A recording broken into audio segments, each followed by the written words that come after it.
Buonasera da Sicilia 24, le principali notizie. In mezzo al mare, salvata una piccola migrante di 11 anni, è l'unica sopravvissuta al naufragio al largo di Lampedusa. I soccorritori l'hanno trovata aggrappata a un giubbotto di salvataggio. A Catania smantellate 2 grosse piazze di spaccio. Una delle basi operative era a San Cristoforo. La droga proveniva dalla Calabria. Caso Scieri, condanne riviste in appello, pene ridotte per i 2 ex caporali accusati di omicidio per la morte del paracadutista siciliano nella caserma di Pisa. Caltanissetta protesta davanti al carcere Malaspina. I sindacati della polizia penitenziaria lamentano carenza di organico e le scarse condizioni igienico-sanitarie. Politica, nasce in Sicilia un nuovo movimento di centrodestra, a fondarlo Lombardo, La Galla e Miccichè.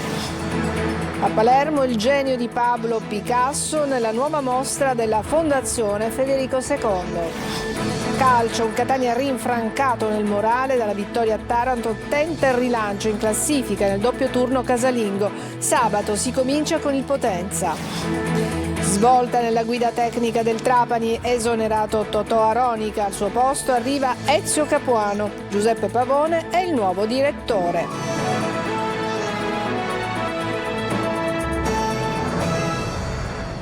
Bentrovati. Dopo il racconto della piccola migrante salvata in mezzo alle onde, la Procura di Agrigento ha aperto un'inchiesta per naufragio colposo e omicidio colposo plurimo.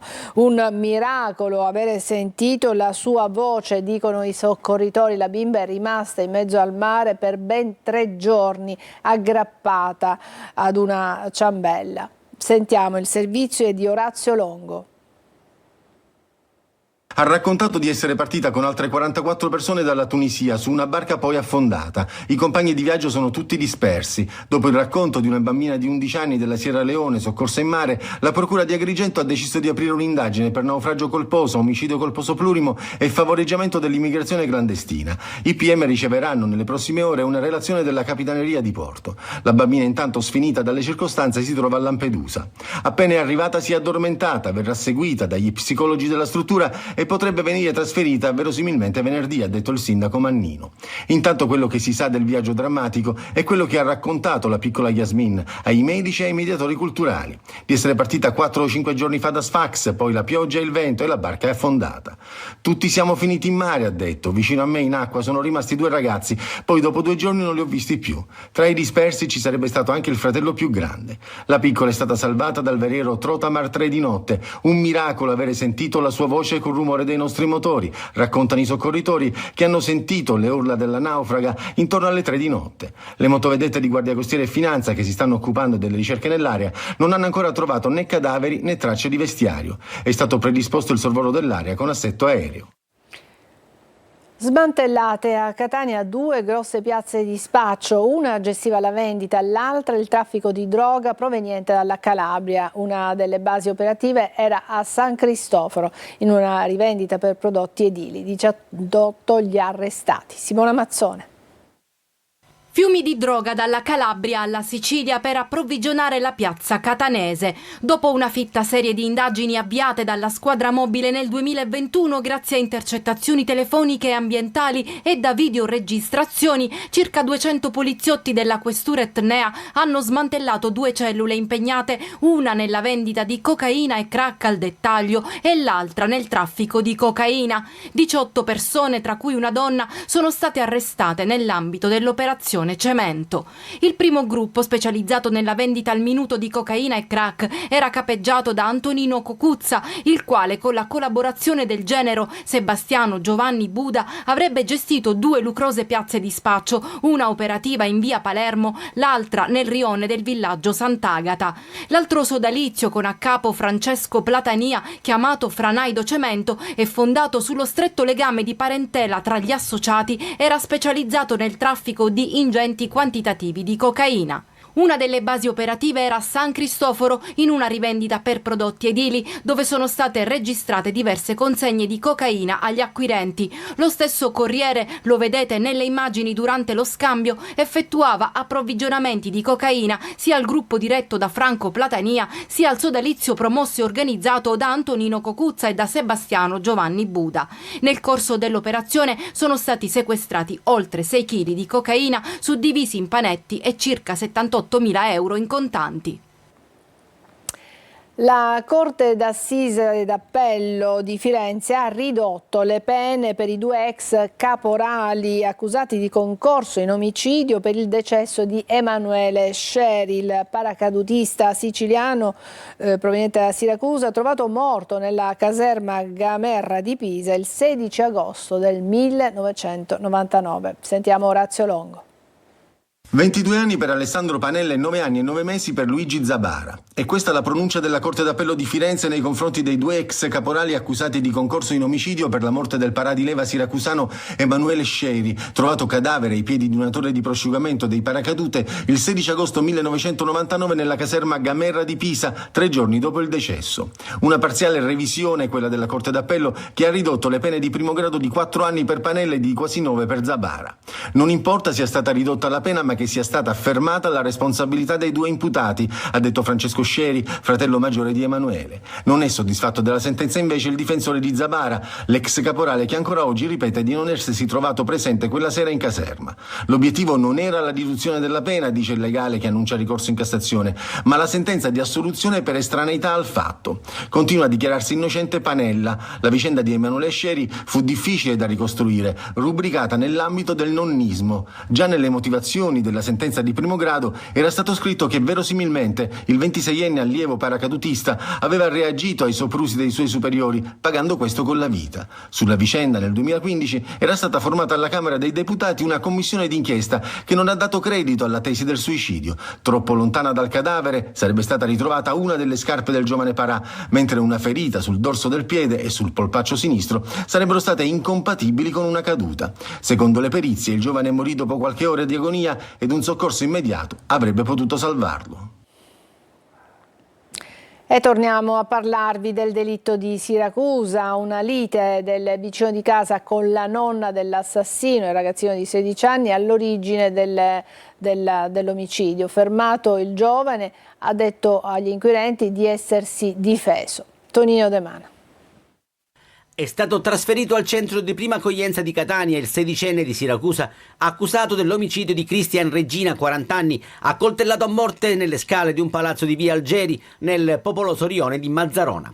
Ad ucciderlo un ragazzino, figlio di un noto esponente di un clan siracusano che sarebbe intervenuto in soccorso della nonna. La vittima, operaio saltuario al mercato ortofrutticolo, abitava nello stesso condominio del ragazzo ed è stata raggiunta da un fendente al petto. Secondo una prima ricostruzione, Regina avrebbe sbagliato piano bussando alla porta della famiglia del giovane. Da lì sarebbe scaturita una lite alla presenza della nonna. Prima l'animata discussione, poi probabilmente la vittima avrebbe colpito il giovane con uno schiaffo. Sembrava tutto finito, ma il giovane all'improvviso sarebbe rientrato a casa per prendere un coltello. Poi ha bussato alla porta del vicino e appena Regina ha aperto è scattata l'aggressione nel pianerottolo. Agli inquirenti il minore ha fornito la sua versione dell'accaduto. Sulle scale avrebbe incontrato Regina in stato di forte alterazione alcolica che in precedenza aveva avuto una discussione con un familiare.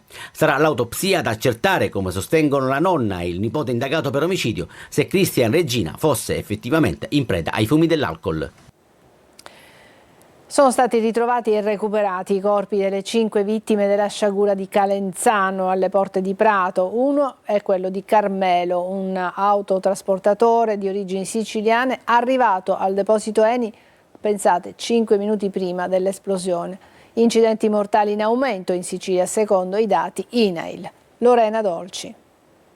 5 minuti. All'appuntamento col destino Carmelo Corso è arrivato 5 minuti prima.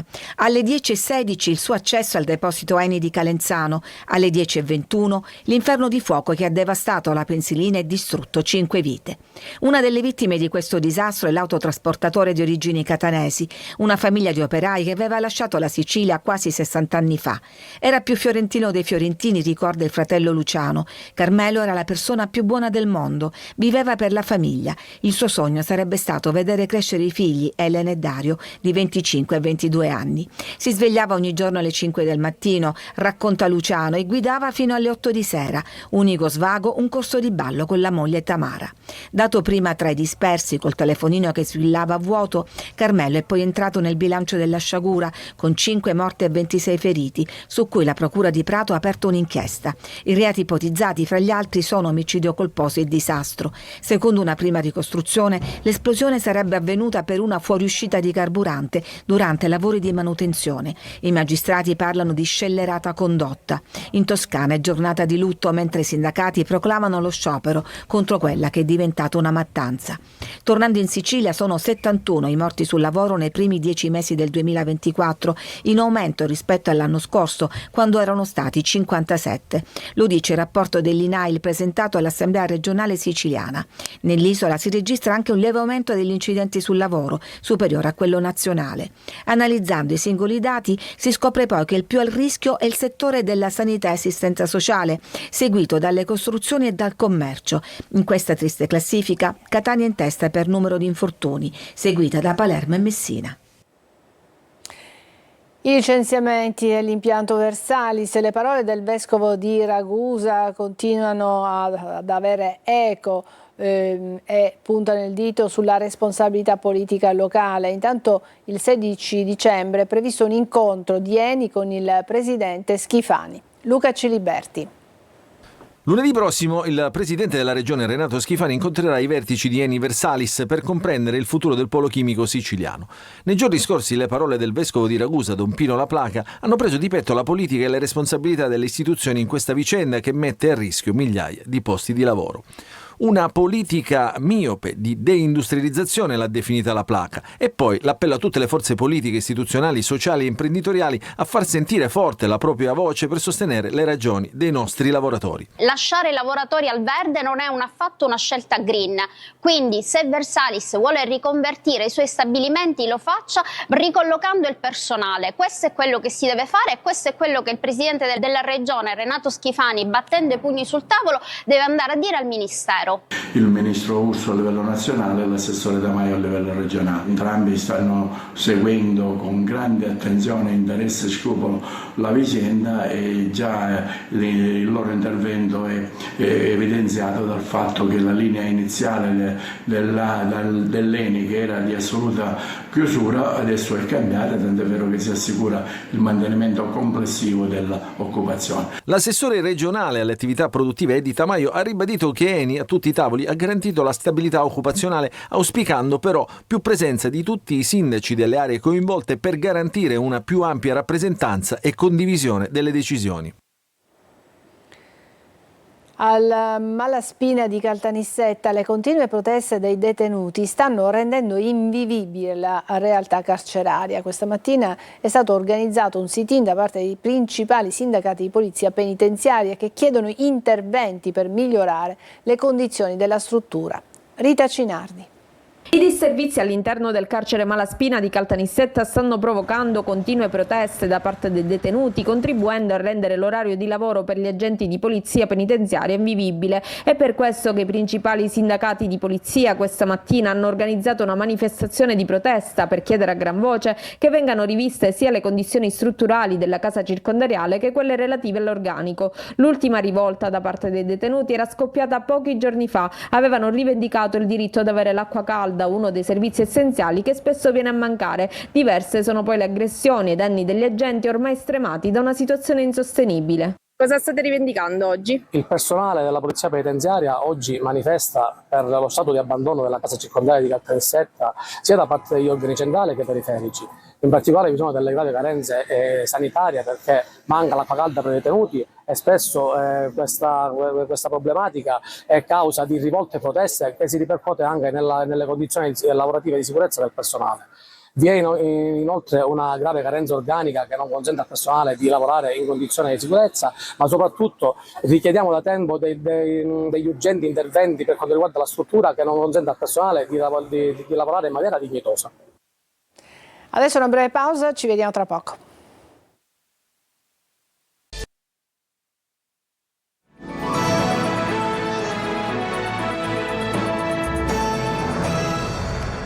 Parliamo di tasse. Il Comune di Catania informa che per problemi tecnici la scadenza del saldo della Tari, originariamente prevista per il 10 dicembre del 2024, viene posticipata al prossimo 10 gennaio, quindi del prossimo anno. Il pagamento entro tale data non comporterà alcun aggravio di sanzioni e o di interessi. E il governo regionale guidato da Renato Schifani ha dichiarato lo stato di crisi regionale e deliberato la richiesta dello stato di emergenza nazionale ai sensi del codice di protezione civile per i danni causati dall'ondata di maltempo che ha colpito con nubifragi e alluvioni la fascia orientale della Sicilia dal 10 al 14 novembre. E adesso parliamo invece di politica. È nato un nuovo partito politico, o meglio un nuovo movimento, quello fondato, non ha ancora un nome, si colloca nel centrodestra ed è quello fondato da Lombardo, La Galla e Miccichè. Sentiamo il servizio di Manlio Viola. Un nuovo movimento politico che nasce per rafforzarsi, per dar voce ai territori e alle esperienze civiche e autonomiste, ma che non è e non sarà contro nessuno, che si muove nel perimetro del centrodestra, che appoggerà Renato Schifani ricandidato alla presidenza della regione a fine mandato, anche se il movimento avrà i suoi candidati alle prossime provinciali, alle comunali e certamente anche alle regionali. Nasce con questi presupposti l'alleanza ancora senza nome fra Roberto La Galla, sindaco di Palermo, Raffaele Lombardo e il suo movimento per l'autonomia e Gianfranco Miccichè. Ci rivolgiamo naturalmente, stiamo saldamente all'interno del centrodestra, ma ci rivolgiamo anche a tutto quell'elettorato di frontiera, terzopolista o in alcuni casi anche addirittura di centrosinistra, che già in alcuni casi ci ha dimostrato di poter ampliare il perimetro del centrodestra. Messaggio chiaro poi a Schifani quando i giornalisti chiedono se La Galla o qualcun altro stia pensando a candidarsi alla presidenza della regione. È una circostanza che escludo del tutto. E che il movimento si muova nel centrodestra lo ribadisce anche Raffaele Lombardo. Ci prefiggiamo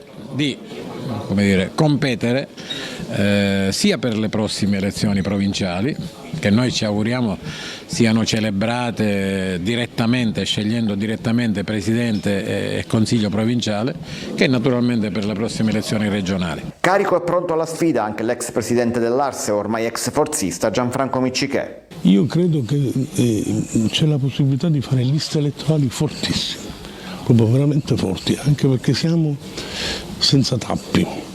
Appuntamento dunque a febbraio per nome e simbolo del movimento, prima di parlare di candidati. A Palermo si racconta il genio di Picasso a Palazzo Reale. Il presidente della Fondazione Federico II, Gaetano Galvagno, ha presentato Celebration Picasso, la mostra di capolavori del maestro spagnolo. Marco Gulla.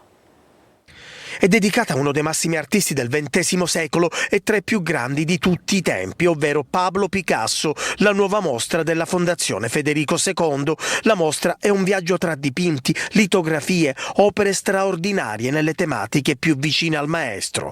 Un racconto di 84 capolavori esposti a Palazzo Reale che rappresentano un binomio imprescindibile tra le opere di Picasso e la sua biografia. Una mostra che qualifica ancora di più il lavoro della Fondazione Federico II e di tutto il Consiglio di amministrazione. Non credo che si potesse pensare di poter arrivare a questi livelli, invece grazie a un lavoro sinergico, oltre 900 mail scambiate, oltre 6 mesi di lavoro, un'interlocuzione assolutamente serrata, oggi si sta arrivando con una mostra del genere, con 84 opere che, ribadisco, qualificano ancora di più il lavoro della Fondazione Federico II e tra l'altro inaugurano in un periodo che possiamo ritenere che sia di bassa stagione proprio per pensare a quello che molti dicono ma non fanno, ovvero la destagionalizzazione. Il progetto si colloca sulla scia del 50° anniversario della morte di Picasso, avvenuta l'8 aprile 1973, un tributo di colori e arte. Il y a un ensemble essentiellement de gravure. Un'immersione nelle varie tecniche di Picasso, essenzialmente nelle opere grafiche, acquatinte, litografie, linoleografie, ma anche nei dipinti, di cui uno è prestato dal Museo Picasso, nelle ceramiche, nelle fotografie, nei video, quindi un'immersione in tutte le tecniche. Différents types de gravure. La mostra sarà aperta al pubblico a partire da domani. Brevissima pausa e poi il calcio.